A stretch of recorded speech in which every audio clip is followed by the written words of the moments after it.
Hello there. It's time for Most Things Kenobi.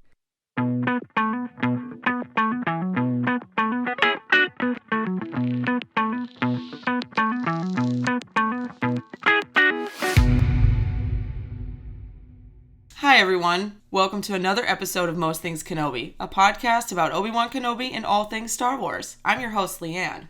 And I'm your host, Lauren. Hey, and we're together! Woo! We're literally sitting across the table from each other. Yes, which might explain why our audio is a little different, but it should be still pretty decent. Yeah, we did some test runs. We'll Yeah. try not to talk over each other. Well, last time when we were at your place, we were trying to record with two microphones in one room, and it was a disaster. So we're trying a different approach this time. Yeah, and we're here to talk about us having seen Rogue One in person together at the IMAX yesterday. It was so good.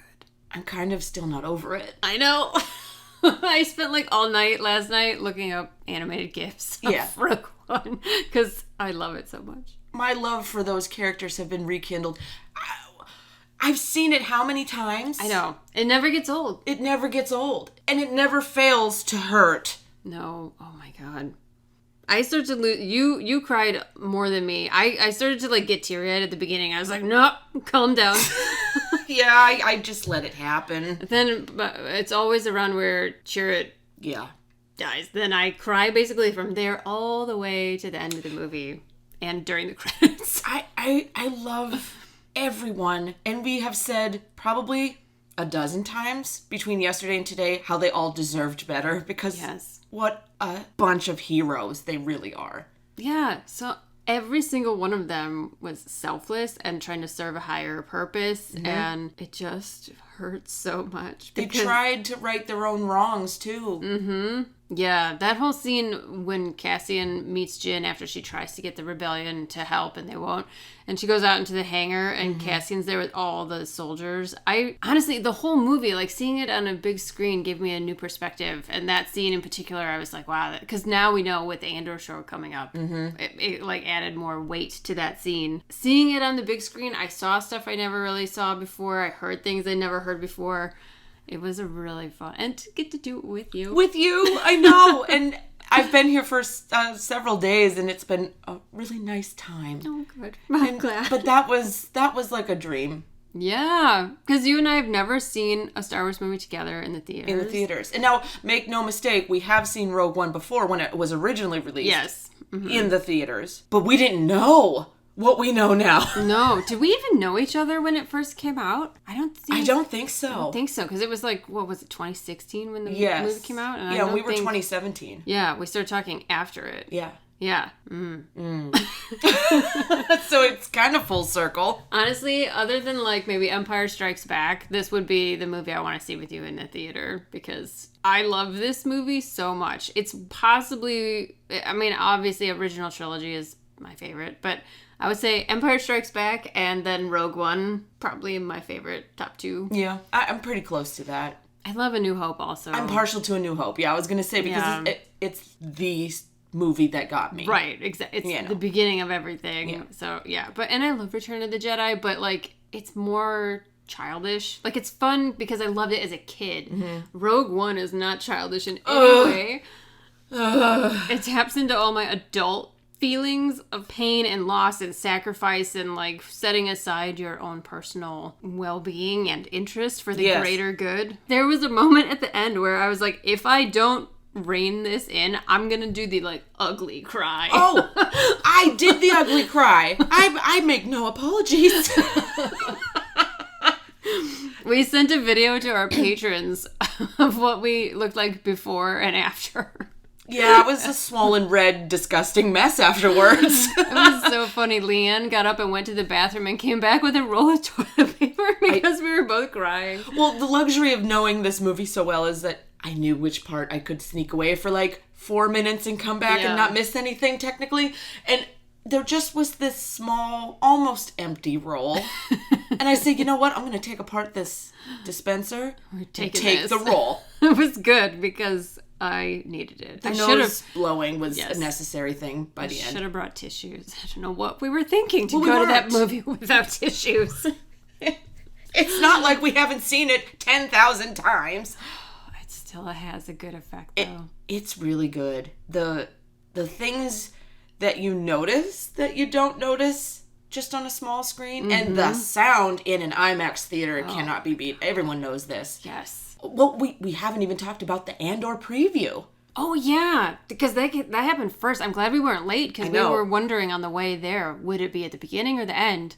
And they showed it before, and it was fucking amazing. It was...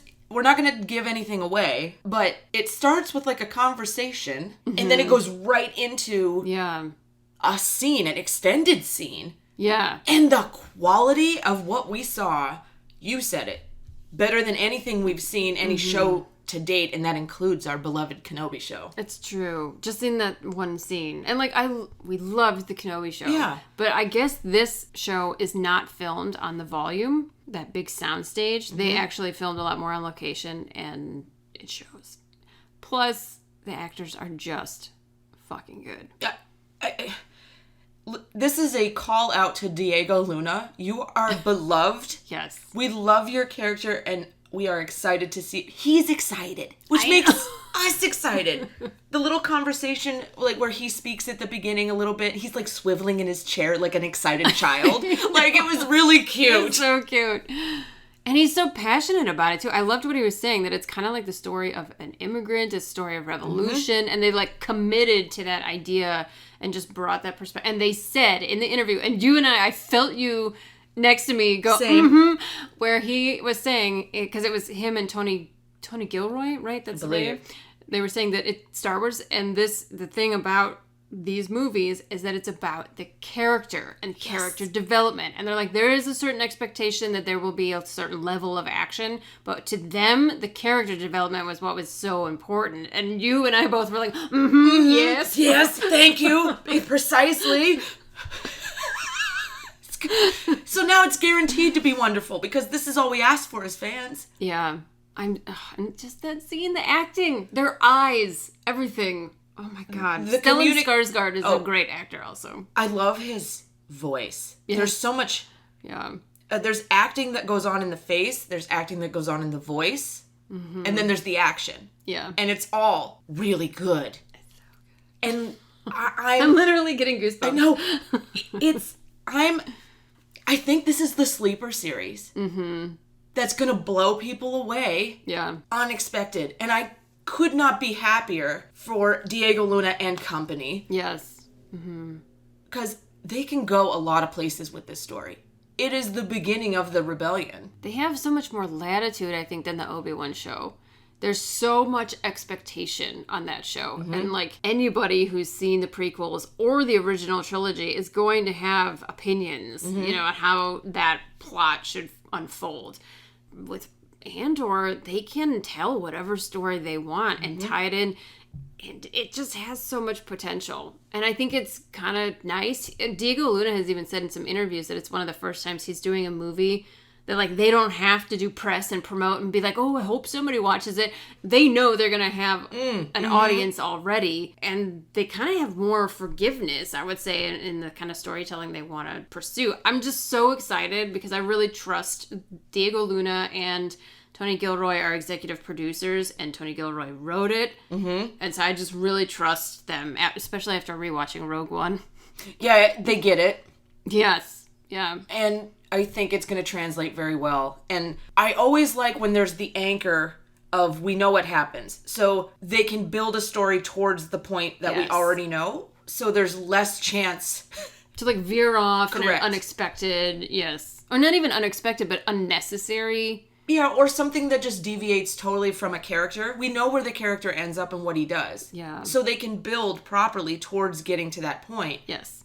Which is going to make Rogue One even better, which it doesn't even need. It's so good as it is. Well, that's why the original movies were so good, because George Lucas knew from the beginning what he was doing. And that's why the sequels were a little bit, shit in the bed every time. Jesus, yeah. Pardon that disgusting phrase. Well, but, no. I mean, they clearly didn't have an endpoint they were working towards. So each movie was kind of like pulling the characters in opposite directions until they settled on this one, like, Hail Mary at the end. And it shows when you don't have the ending figured out. Yeah, I'm looking forward to it. Yesterday kind of proved that I'm all in.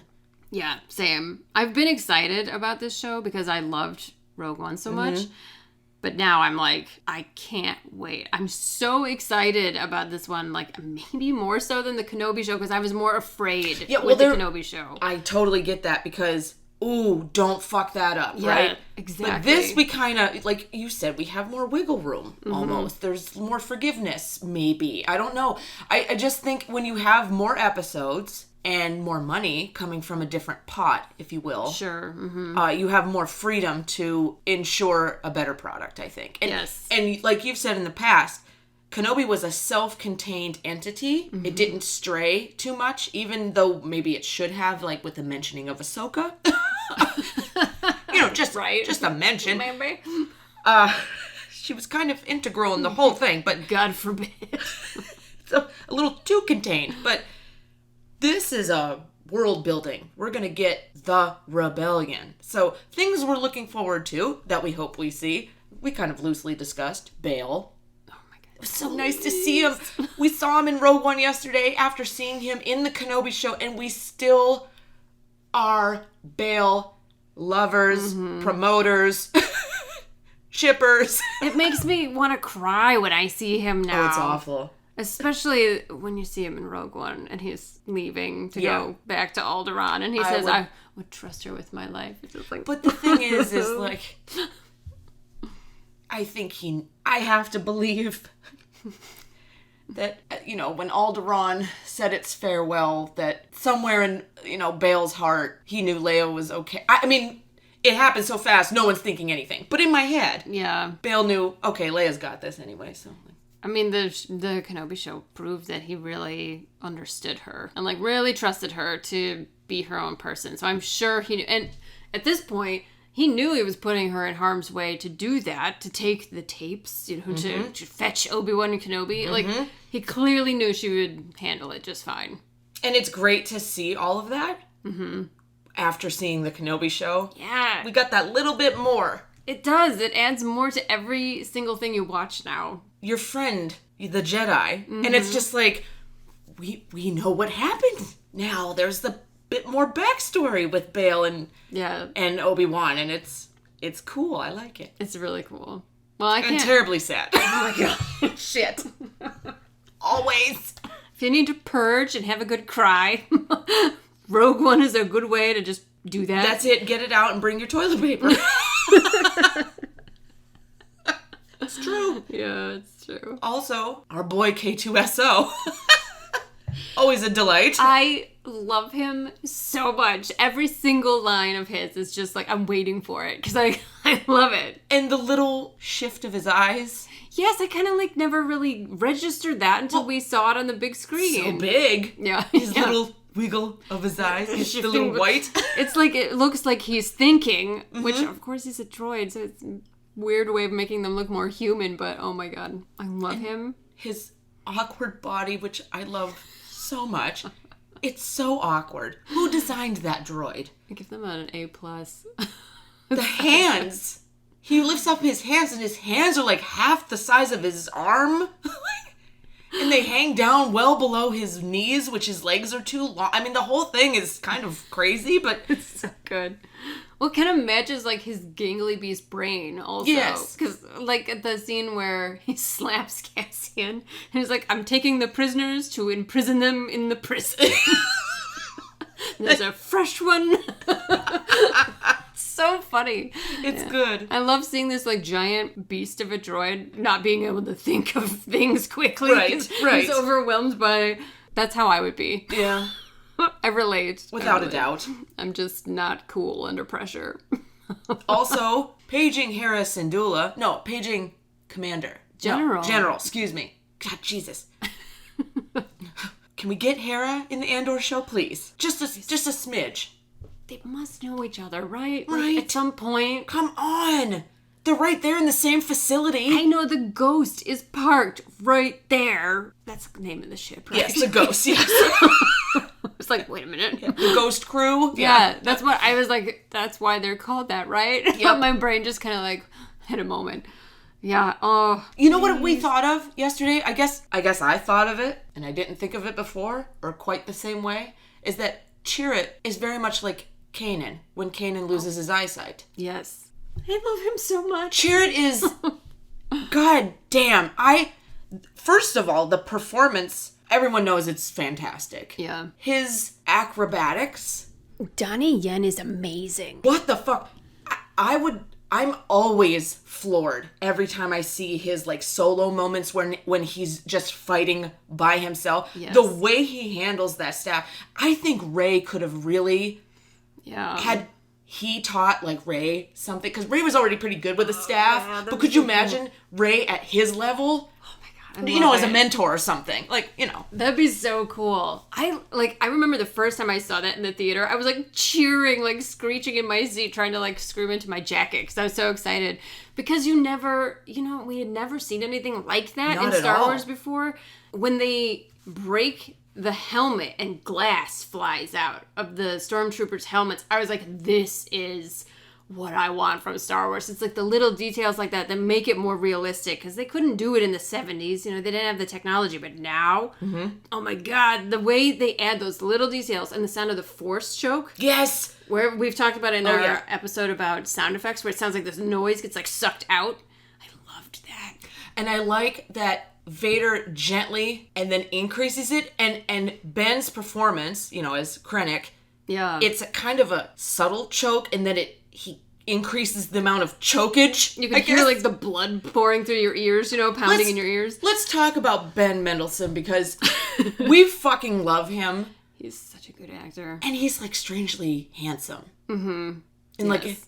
I don't know what it is about him, but I really like him. It's this like self-awareness, I think, is a big part of it. That's a good way to put it. If you see him interviewed ever, he is centered and very sure of who he is, or at least he doesn't care maybe what other people think. That's at least the vibe I get seeing him interviewed. And you see it in his performance. He has a non-self-conscious performance. Mm-hmm. And I like that about him a lot. And he wears a cape well. Which is hard to do. He makes white it look cape. very natural. Black capes are one thing, but a white cape. Right, which is an intelligence officer, right? Yeah, I mean, he's pretty fucking good. He's great. I noticed yesterday, more than usual, the emphasis that they have on building Vader's presence in the first scenes that we see him. Not in the back to tank, but when he approaches Krennic, there's a little bit of hesitation in Krennic's face because he's so imposing, Vader. Yes. And they show the shadow of his figure on the wall before they show him. Which I had never noticed before. It's brilliant. Until we saw it on the big screen. Then I was like, wow, that's really imposing. Mm-hmm. Vader loves a fucking entrance. What Skywalker doesn't? Turn on all the Beyonce spotlights behind him while he walks in through the garage door. Like, I just He doesn't need a fan. No, he doesn't. He doesn't. He's his own fan. Billows on its own. It's so funny. Yeah, and we don't have to talk about the hall scene. Yes, we do.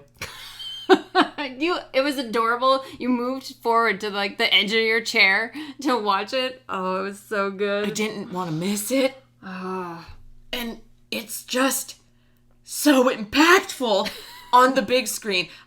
The first time and only time I've seen Rogue One in theaters, I had no idea that was coming, right? None of us did. Right. I was so overwhelmed when I saw it the first time. Now, I was prepared, and I said, okay, this is everything I've ever wanted. I'm already emotional. I'm already crying because, everyone's just died. Yeah. And we're about to get everyone in this hallway dead within minutes. It's still terrifying, the amount of fear that comes out of those actors in that hallway. There's nothing like it. It's the best Vader in the maybe ever. Yes. Yes. And then the lights and the breathing and the light. It's just perfection. This movie just totally gets it. It gets it. I'm telling you. It's such an homage, and it was the first time in a long time we saw live action droids instead of green screen droids and shit like that. It was such a reference to the original trilogy, and you could see how it was starting to tie into that, and they did it so beautifully. But then these little details, like how they treated Vader and how they edited the scene We've seen it how many times? It always makes my blood pressure go like through the fucking roof. It is crazy. And honestly, all the emotional stuff that happens before that, every time I watch it, because it's so well done, like when Chirrut dies. Yeah. And he stands up. You were saying yesterday, he stands up and they kind of like take the music down and he just holds his staff and you can see he's making up his mind. And you're just like, no, don't do it. But he's the only one who can do it. He's the only one and he knows it. And he does it and he's calm about it. He does it. And I do like, because he's blind, right? He couldn't immediately find the lever. Yeah. And it's one of those subtle things that they add that makes your heart pound just a little bit faster. Yeah. Because you want him to find the thing and he finds it and he's so happy he does. Yeah. And then it's just like over. So sad. You know, that was his idea to make the character blind. It was Donnie Yen's idea. Great idea. It's so smart, and it adds so much. Like with that fight scene earlier, where they show him hearing, like listening, and he hears the foot move and the turn of the head, and I love it. And then I love when Cassian's like, "Is he a Jedi?" Like, I mean, that was insane. The thing is he would have been. Yeah, I just love his faith too in the Force. It's very calming. It's very soothing. And he's such a centered being in the middle of all this chaos. And I love the humor between him and... what's the other character's name? Baz. Between him and Baz. Baz, whatever. They're adorable, and Chirrut inspires him all the way to the end. And I think that's beautiful. Yeah. All of these characters, this is why we love it. Again, characters. They all teach each other something very crucial, even at this stage in their life, even before they all die doing it. And I think it's a great example that it's never, ever too late in life to do something better, to learn something, to do something selfless, to change yourself, you know? Yeah. Jin didn't believe at all. She's very, either like borderline realist / pessimist about life. Yeah. And reasonably so. Exactly, with good reason. But look at what happened when you believe in something. And she believed in the Force. She had that kyber crystal, which I do love that Chirrut sensed it. I love that scene. Calls her out right there in the street. Like, I do kind of love how they all just come together haphazardly. And I think it's great. It's so good. And it's not forced. And I think that has to do with the filmmaking, because you have to maneuver your characters into position and get them all as a group and then get them to work together. That can be really cheesy. And I think that this group of actors, and then with the director and the good screenplay, it's so perfect. And they all made a choice to be together in the end. Yes, and that's what I love. Each character goes through. You were just talking about Jin, which is funny because I had just been having that thought. I was going to say that next. There you go. Space twinning me. Like, it was fantastic. Because she has the change of heart. She tells Saw Gerrera, like, it's not a problem seeing the Empire flag if you don't look up. Yeah. And then Cassian has the same thing where he is being told over and over throughout the whole movie that his job is not actually to get Galen Erso, it's to kill him. And you can see in his performance, in Diego Luna's eyes, he's just so disappointed every time that order is reinforced. And then he finally makes the decision that he's not going to do it. And that's where his character has the turn. So by the end, and Bodhi Rook. Yes. Also. You see, he's so nervous the whole time, and he just keeps, despite his fear, making that decision to do the right thing. But Galen told him, you can make better for yourself. You can do better. Yeah. And he made the choice. And it all goes back to Galen. Galen stood in front of those fine men that he worked with. He knew they were good men. He couldn't let them be executed, even though... Yeah. It was a slap in the fucking face that they were anyway. Yeah. And I want to then point out that I fucking love Mads Mikkelsen. Absolutely. I have loved him since this horrible movie called King Arthur came out. This horrible movie. It was like so long ago. It was probably in high school, I think, when it came out. And instantly, his character doesn't even speak. I was like, that's my favorite character. And it's because it's him. It's his presence. And the way he performs is just so captivating in everything I've ever seen him in. Well, the Mickelsons have that. Right? Like, his brother is... Kind of... What's his name? Thrawn? Lars. Yes. Oh, sorry. No, you're right. Sorry, I went right for the character. He is Thrawn. This man is Thrawn. Yes. Through and through. So I love that, like, Thrawn and Galen Erso are really brothers. Yes. Yes, it makes me happy. And it's appropriate. And Mads he has that subtle facial acting. Yes. He's so talented, and I think he's very handsome.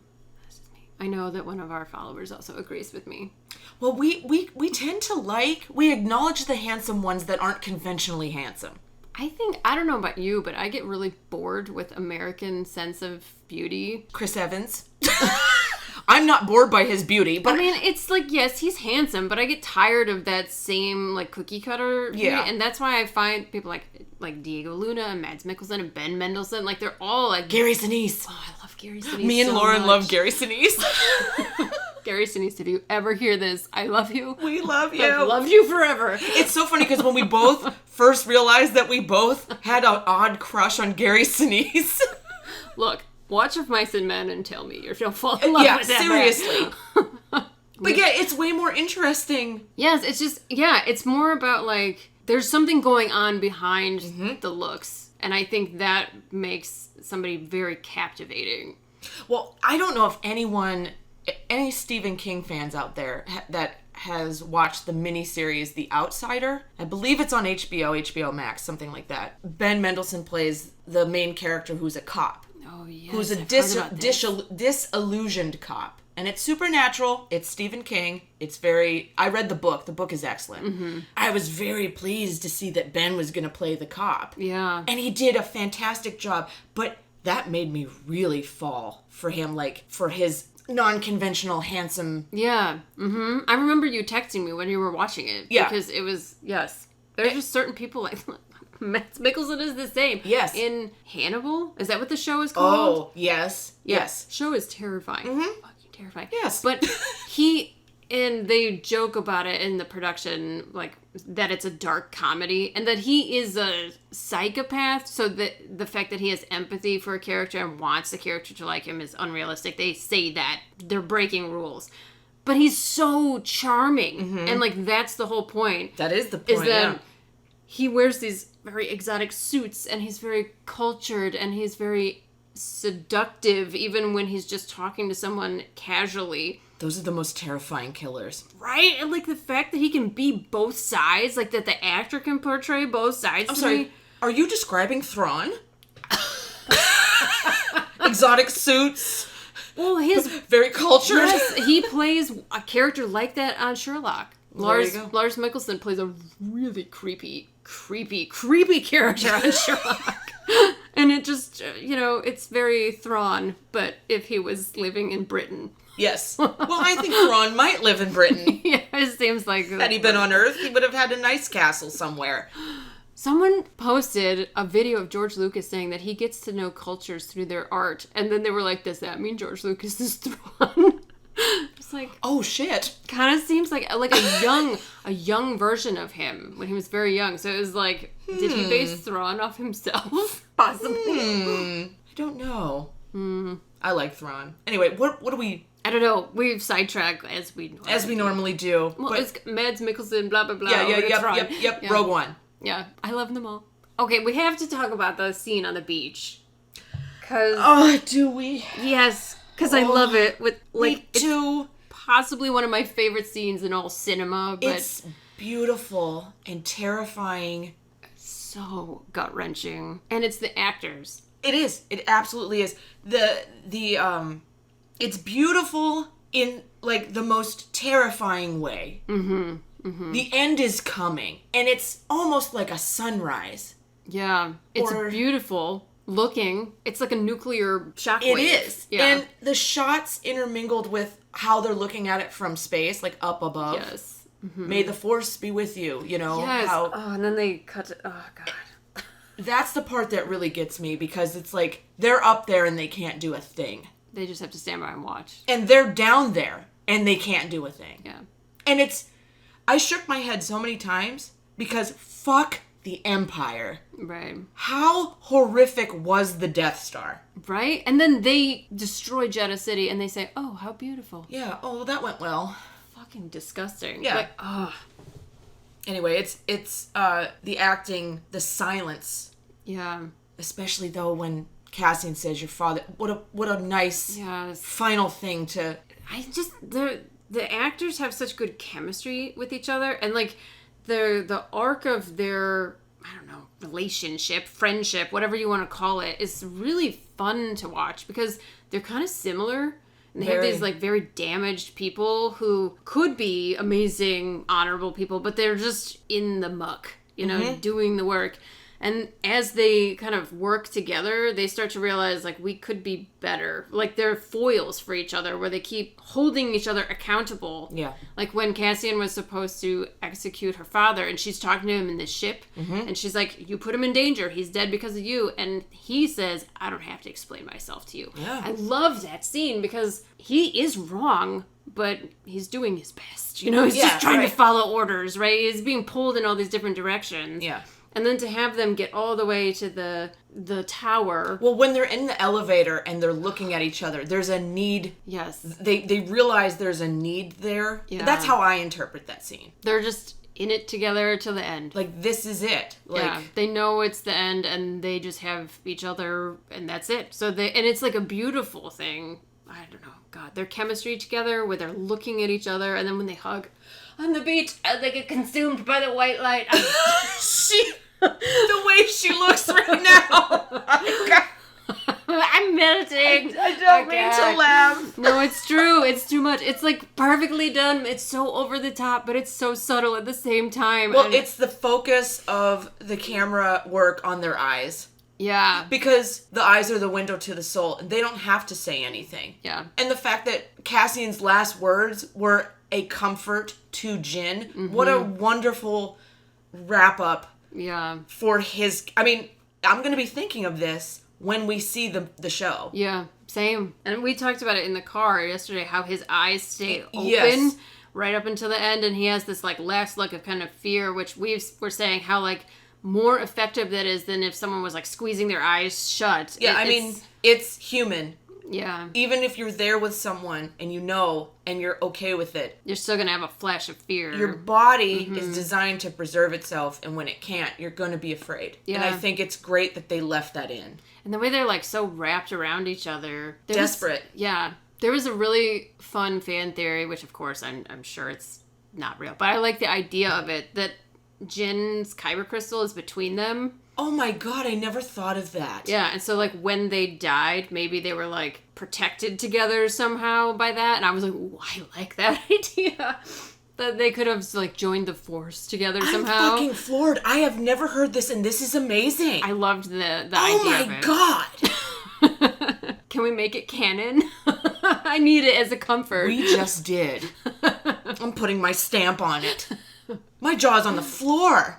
Isn't that a fun idea? Well, it's not fun. Well, I mean, it's less painful. It's less painful. It, like, eases the pain of the reality, I guess. It's like something you could cling to. I think that the Force works in very mysterious and yet clear-cut ways.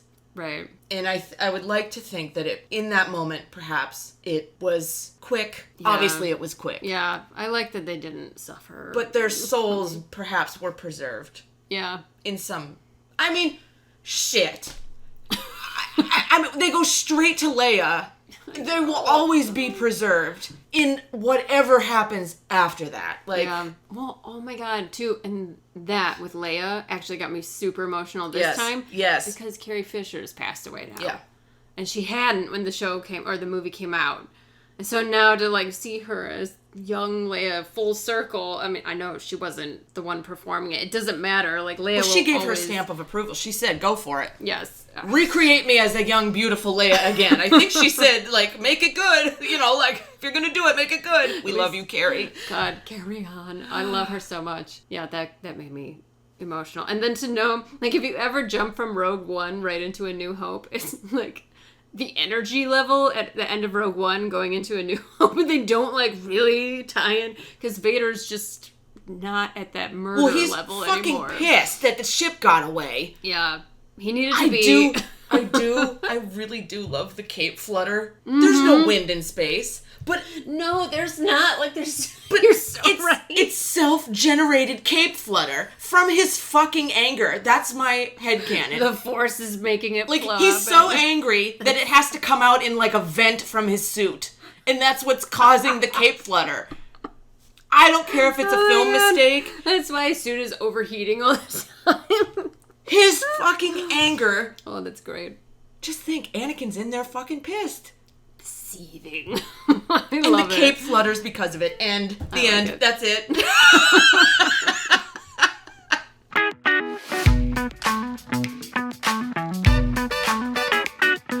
All right, the obvious question this week is, did you get a chance to go see Rogue One re-released in theaters?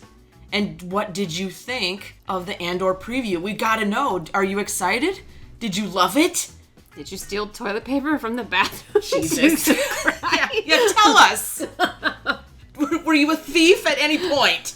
We'd love to know. Okay, next week we have a very special episode. We are going to have some friends on. We are going to have the host of Conversations, another Star Wars podcast, on our show. They had us on their show like a year ago, and we're finally getting our schedules together. Yes. And we're going to have them on and have a conversation about Kenobi and Andor and just laugh a lot. 'Cause Yes. these guys Charles and Pat are hilarious, and they're wonderful, and They do a damn good Kenobi impression as well, and we will be making Pat do his impression. Pat does a great Mando Obi-Wan cosplay as well. Yes. So join us back here for that. It should be a really good time. It's gonna be a lot of laughs. We We're can't wait. It's gonna be great. They're good dudes. Thank you so much for joining us here on the Most Things Kenobi podcast. We appreciate every single one of our patrons and are grateful for everyone's support. So if you'd like to also support the podcast and become a patron, head over to the Most Things Kenobi Patreon. And as always, you can follow us on Tumblr, Twitter, and Instagram. And don't forget to subscribe on your favorite podcast player. If you enjoy our podcast, feel free to rate us on Spotify and Apple. And if you need just one place to find all of these things, head over to our website, mostthingskenobi.com. So until next time, my space twin, may the Force be with you. Always.